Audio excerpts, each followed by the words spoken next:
Salut tout le monde, j'espère que vous allez bien et bienvenue dans la vidéo d'aujourd'hui où je vais vous montrer ma routine make-up 10 minutes très simple pour un fini léger, naturel, sans fond de teint. C'est vraiment ma routine de tous les jours pour aller à la fac, pour aller au travail parce que c'est super facile à faire, c'est confortable, ça dure toute la journée sans avoir à faire de retouches. Et ça ne nécessite même pas d'acheter plein de nouveaux produits, il suffit juste de moduler les produits que vous avez déjà. N'hésitez pas à cliquer sur like, à vous abonner à ma chaîne et si vous voulez voir comment j'ai réalisé ce look, continuez à regarder. On commence naturellement par notre base. Pour cela, j'utilise le e.l.f. Poreless Putty Primer. Rien ne change en ce qui concerne l'application de mon primer. Je fais vraiment comme d'habitude. Même si j'applique pas de fond de teint, il y aura quand même quelques étapes de maquillage et donc ce primer me servira de protection, de barrière entre mon maquillage et ma peau. Personnellement, j'ai malgré tout envie de flouter mes pores, lisser mon grain de peau. Le primer de e.l.f. ne posera pas de problème de reflet grisâtre vu que c'est quasiment transparent.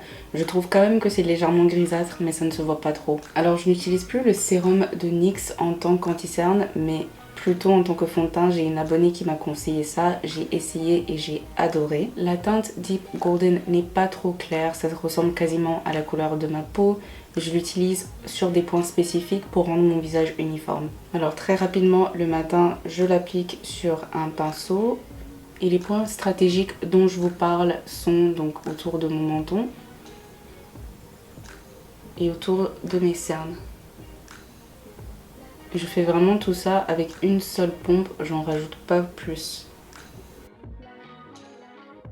Le reste qui se trouve sur le pinceau ira directement sur ma paupière.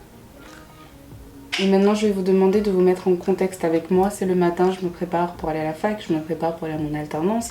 Bref, je me prépare et j'ai envie de me sentir fraîche. Mais j'ai pas beaucoup de temps et j'ai pas envie de me réveiller à 5 h du matin pour ça. Donc il y a des étapes qu'on doit sauter. On saute déjà l'étape du fond de teint. Et maintenant on va sauter l'étape de l'éponge parce que je n'ai vraiment pas le temps de me préoccuper de ça le matin. Je passe directement à un pinceau pour estomper l'anti-cerne très rapidement. C'est un anti-cerne qui s'estompe tellement facilement que j'ai pas besoin de faire ça de manière ultra précise. Il me suffit juste d'étaler le produit. C'est déjà fini pour la mâchoire et maintenant on passe aux cernes.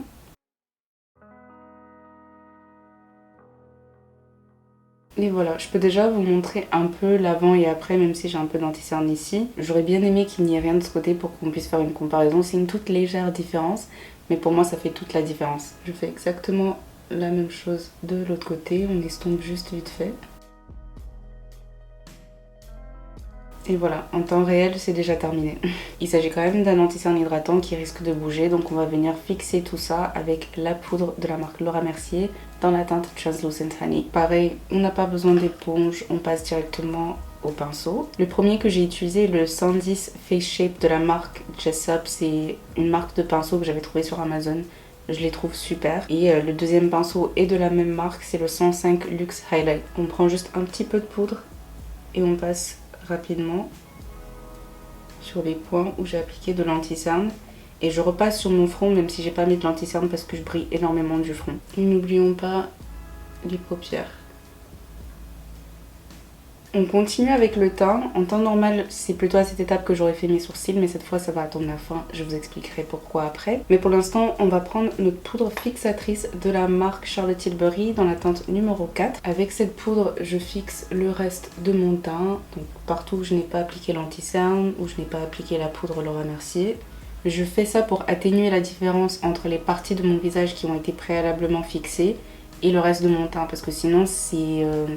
Le mot qui me vient à l'esprit c'est biphasé, mais c'est pas ça le mot exact. Mais c'est l'image d'un produit biphasé. Donc en fait, le reste de mon teint reste plutôt lumineux, un peu gras, limite, parce qu'il y a encore le résidu de ma crème hydratante. Alors que le centre de mon visage, donc au niveau de mes cernes et le menton où j'ai appliqué l'anti-cerne et la poudre, seront mat à cause de la poudre. Et pour supprimer cet effet biphasé, je viens appliquer ma poudre fixatrice sur le reste de mon teint. Pour sculpter un tout petit peu, je prends mon bronzer, toujours de la marque Charlotte Tilbury, dans la teinte numéro 4 également. Pour chaque côté de mon visage, j'ai tapoté dans le produit qu'une seule fois et ça a largement suffi pour faire l'intégralité de mon visage. Histoire de me donner bonne mine, un peu de blush, j'utilise la teinte rose brun de la marque Charlotte Bio Makeup. Et ce blush reste toute la journée sur ma peau. Donc vraiment une très bonne tenue.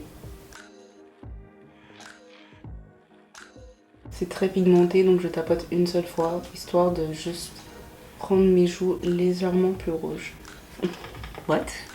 Juste pour rendre mes joues légèrement plus roses. Tous ces mouvements-là sont plus lents actuellement parce que je vous explique tout en même temps.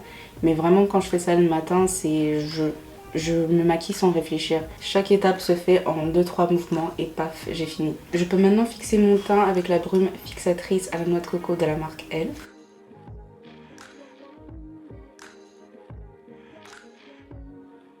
Voilà pourquoi je fais mes sourcils après. Parce que je vais être productive avec mon teint le matin. Et donc pendant que le spray sèche sur mon visage, je fais mes sourcils. Parce que sinon je serais juste là à attendre que ça sèche pour pouvoir appliquer mon mascara et pour pouvoir faire mes lèvres. Au moins, comme ça, je suis en train de faire autre chose en même temps. Comme d'habitude, j'utilise le crayon Précision de la marque F. Je sais pas si vous remarquez que mes sourcils ont changé de forme. Je me suis épilée d'une manière différente. J'ai vu une vidéo de moi il y a 4 ans avec des sourcils plus fins et plus droits, plus stricts en fait. Et j'ai voulu reproduire cet effet. Je trouve que c'est plutôt réussi. En tout cas pour l'instant j'ai pas de plainte. Et je fais exactement la même chose de l'autre côté. J'ai un bouton dans mon sourcil qui me gêne. Mais en même temps je me dis vaut mieux que ça soit ici caché dans mes sourcils que sur mon nez par exemple. Genre j'ai envie de me plaindre mais la situation aurait pu être tellement pire que vaut mieux pas parler. Je pense que c'est bon pour les sourcils. Je vais juste fixer ça très rapidement avec The Brow Glue, toujours de la marque NYX. Pareil, ça fait tenir mes sourcils toute la journée. Ce make-up tient vraiment parce qu'il s'agit d'une couvrance si légère, j'ai quasiment pas de transfert. Mon teint a séché, mon teint a été fixé, mes cils ont séché. Je peux donc appliquer mon mascara. Pour rester dans ce thème naturel et léger, on va pas reprendre du produit. Je vais uniquement utiliser ce qu'il y a sur l'applicateur des deux côtés. J'essaie même de ne repasser qu'une seule fois. 3. Juste comme ça me suffit. Dernière petite touche, déjà les lèvres. J'utilise mon baume à lèvres Rose Lip Balm de la marque Mario Badescu, désolée j'ai bugué. C'est juste un produit hydratant qui vient hydrater mes lèvres. J'en mets beaucoup quand même parce que j'ai les lèvres très sèches. Et une étape que j'ai commencé à faire que très récemment, c'est de repasser très légèrement sur le contour de mes lèvres avec mon crayon NYX, juste pour faire ressortir mes lèvres un peu plus. Parce que j'ai actuellement beaucoup de baume à lèvres, ça glisse super facilement sans laisser une trace trop intense. Voilà tout pour cette routine, j'espère vraiment que ça vous aura plu. Surtout n'hésitez pas à me dire en commentaire ce que vous avez l'habitude de faire le matin pour vous sentir fraîche tous les jours. Que ce soit coiffure, make-up ou autre, je veux savoir. Sinon, n'hésitez pas à vous abonner à ma chaîne, de cliquer sur like et on se retrouve très vite dans une prochaine vidéo. Mouah.